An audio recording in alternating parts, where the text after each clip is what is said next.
आप सौभाग्यशाली हैं कि ऐसे समय में आप प्रदेश के अंदर अपने कैरियर को बना रहे हैं जब पहचान का संकट नहीं था।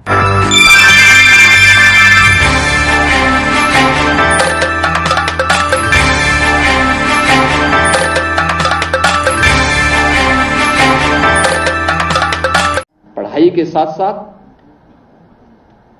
एक दूसरे के प्रति सम्मान का भाव भी होना चाहिए। अपने से बड़ों बुजुर्गों का भी सम्मान का भाव होना चाहिए।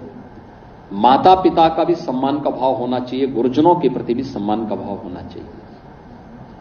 समाज के प्रति अपनी जिम्मेदारियों का भाव भी होना चाहिए और राष्ट्र के प्रति भी अपनी जवाबदेही का भाव हम सबके मन में होना चाहिए। राष्ट्रीय संपत्ति को नुकसान नहीं पहुंचाना चाहिए। ये मान के चलिए वह राजकीय संपत्ति या कोई सार्वजनिक संपत्ति किसी व्यक्ति की नहीं, समाज की संपत्ति है, समाज के कंट्रीब्यूशन से बनी हुई है। उसका नुकसान नहीं होना चाहिए। कोई नुकसान करता है तो उसको टोकिए। अगर कमजोर पड़ रहे हैं तो उसकी कंप्लेंट करिए कि फलाने व्यक्ति ने उसका आज तो आपके पास मोबाइल फोन आ चुका है, स्मार्ट कीजिए और वायरल करिए उस व्यक्ति की जो सरकारी संपत्ति को नुकसान पहुंचाता है। बाकी उसके पोस्टर और उसकी वसूली का काम हम अपने आप करवा देंगे, क्योंकि संपत्ति बनाने में और उसको आगे बढ़ाने में मेहनत करनी पड़ती है। जब केंद्र और राज्य सरकार मिलकर के प्रयास करती है तब ये चीजें आगे बढ़ती हैं।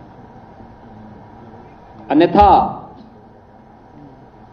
उजाड़ने में समय नहीं लगता।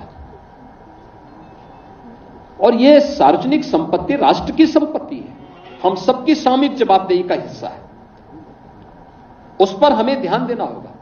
तो एक सामान्य शिक्षा को संस्कारों के साथ जोड़ना, शिक्षा को तकनीक के साथ जोड़ना, शिक्षा को स्पोर्ट्स के साथ जोड़ना, सर्वांगीण विकास का माध्यम शिक्षा होनी चाहिए। और राष्ट्रीय शिक्षा नीति इन्हीं सब बातों से प्रेरित होकर के 2020 में प्रधानमंत्री जी ने देश के अंदर लागू की थी। आज उसके बहुत अच्छे परिणाम सामने आने वाले हैं और मुझे बड़ा विश्वास है कि प्रदेश स्तर पर मेरिट में स्थान बनाने वाले सभी छात्र छात्राएं, जनपद स्तर पर मेरिट में स्थान बनाने वाले सभी छात्र छात्राएं या स्पोर्ट्स में भी और अपनी मेरिट में भी, स्कूली मेरिट में भी जिन्होंने स्थान बनाया है, उनके अभिभावकों को, उनके गुरुजनों को और उन सभी छात्र छात्राओं को मैं विशेष रूप से बधाई दूंगा।